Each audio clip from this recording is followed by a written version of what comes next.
မေတ္တာဆိုတာဘာလို့ဆိုတော့များသောအားဖြင့်လူတွေကမေတ္တာဆိုတာကိုချစ်ချင်းလို့အကြံဉာဏ်နားလည်ထားကြတကယ်တမ်းကမေတ္တာဆိုတာဘာလို့ဆိုရင်မေတ္တာဆိုတာသူတစ်ပါးရဲ့ကောင်းကျိုးချမ်းသာကိုလိုလားတဲ့စိတ်သိလားငါသည်ဘေးရန်ကင်းခြင်းတယ်အဲ့ဒါလိုပဲတခြားသောတတ္တဝါတွေဟာလည်းဘေးရန်ကင်းခြင်းကြလိမ့်မယ်လို့ကိုယ်နဲ့နှိုင်းစာပြီးတော့တတ္တဝါတွေရဲ့ပုံမှာဘေးရန်ကင်းစေခြင်းတဲ့သဘောနော်ငါသည်ကျမ်းမာရေးကောင်းခြင်းတယ်ငါသည်နှလုံးစိမ်ဝမ်းငြိမ်းချမ်းခြင်းတယ်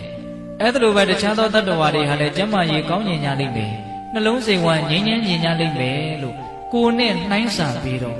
တခြားသောတတ္တဝါတွေလိုလားတောင်းတကြတဲ့ကောင်းကျိုးနဲ့ချမ်းသာရသွားကြပါစေလို့စိတ်ထဲကညှို့ပေးတယ်ဆိုရင်အဲ့ဒါဘာခေါ်မလို့မေတ္တာအဲ့တော့ဦးဇင်းတို့အလွယ်ဆုံးနဲ့အရှင်းဆုံးအတူဆုံးပြောရရင်တော့တတ္တဝါတွေရဲ့အပေါ်မှာချမ်းသာစေခြင်းနဲ့စိတ်ဒါမေတ္တာစိတ်လို့နားလည်ရမယ်ကောင်းစားစေခြင်းလားကောင်းသွားစေခြင်းလားဟုတ်လားဒါကြောင့်ပိဿပေါင်းသူတော်ကောင်းတို့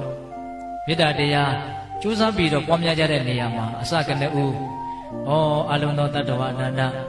ဘေးရန်ကင်းကွာကိုယ်စိတ်နှပြချမ်းသာချမ်းသာကြပါစေလို့နှုတ်ကတွတ်နဲ့ရွတ်ဆိုနေဖို့လိုတယ်စိတ်ကလေးစိုက်ပြီးတော့စိတ်ကလေးညှို့ပြီးတော့အာယုံပြုတ်ပြီးတော့နော်ရွတ်ဆိုနေဖို့လိုတယ်နော်အဲ့ဒါလိုစိတ်စိုက်ပြီးတော့တကယ်စိတ်ပါလက်ပါရွတ်နေမယ်ဆိုလို့ရှိရင်ဒီမေတ္တာပို့နေတဲ့အလုပ်ရဲ့ပုံမှာစိတ်တွေဝင်စားပြီးတော့မေတ္တာရဲ့အရှိန်အစောမေတ္တာရဲ့အစွမ်းတတ္တိကြောင့်ကိုယ်တိုင်ကိုပဲအေးချမ်းတယ်ဆိုတာကိုစတင်ပြီးတော့ခံစားရလိမ့်မယ်ဟုတ်ရဲ့လားအလုံးသောတတ္တဝါဘေးရန်ကင်းကွာကိုယ်စိတ်နှပြချမ်းသာချမ်းသာကြပါစေမကောင်းတာတွေဘာမှမဖြစ်ကြပါစေနဲ့ကောင်းတာမှန်သမျှအားလုံးဖြစ်ပါစေဟုတ်လားအဲ့ဒါလိုလှိုက်လဲစိတ်ညှို့ပြီးတော့ရွတ်ဆိုနေခြင်းသည်ဒါဘာလုပ်နေတာတော့မေတ္တာပွားနေတာဒါကြောင့်မေတ္တာတရားရဲ့အစွမ်းတတ္တိတွေကိုပြောတဲ့နေရာမှာပြင်ဘက်ကယံနေအေးတယ်ဆိုတာကိုလည်းမြတ်စွာဘုရားထည့်ပြီးတော့ဟောထားတာရှိတယ်ထည့်ပြီးတော့ဟောထားတာရှိတယ်နော်ဘုရားတို့တန်ရုပ်ပါဠိတော်မှာကုလသုတ်တံဆိုပြီးတော့သုတ်တံလေးတစ်ခုတွေ့ရတယ်အဲ့ဒီမှာဗာပြောထားတယ်ဆိုတော့မိန်းမသားတွေများပြီးတော့ယောက်ျားသားနည်းတဲ့အိမ်ကိုလူဆိုးတခိုးတွေဝင်ရောက်နှိပ်စက်ဖို့အင်မတန်လွယ်ပါတယ်တဲ့အဲ့ဒါလိုပဲဒေါသအားကြီးပြီးတော့မေတ္တာအားနည်းတဲ့ပုဂ္ဂိုလ်ရဲ့တန်တန်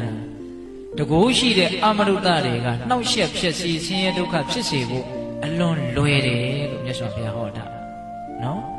ယောက်ျားသားများပြီးတော့မိန်းမသားနည်းတဲ့အိမ်လူဆိုးတခိုးတွေဝင်ရောက်နှိပ်စက်ဖို့အလွန်ခဲရင်တယ်တဲ့အဲ့ဒါလိုပဲမေတ္တာအားကြီးပြီးတော့ဒေါသအားနည်းတဲ့ပုဂ္ဂိုလ်ရဲ့တန်တန်ကိုတကိုးရှိပါတယ်ဆိုတဲ့အမနုဿတွေကတောင်ဝင်ရောက်နှိပ်စက်ဖို့အင်မတန်ခဲရင်တယ်လို့မေတ္တာကိုအဲ့လိုမြတ်စွာဘုရားဟောတာ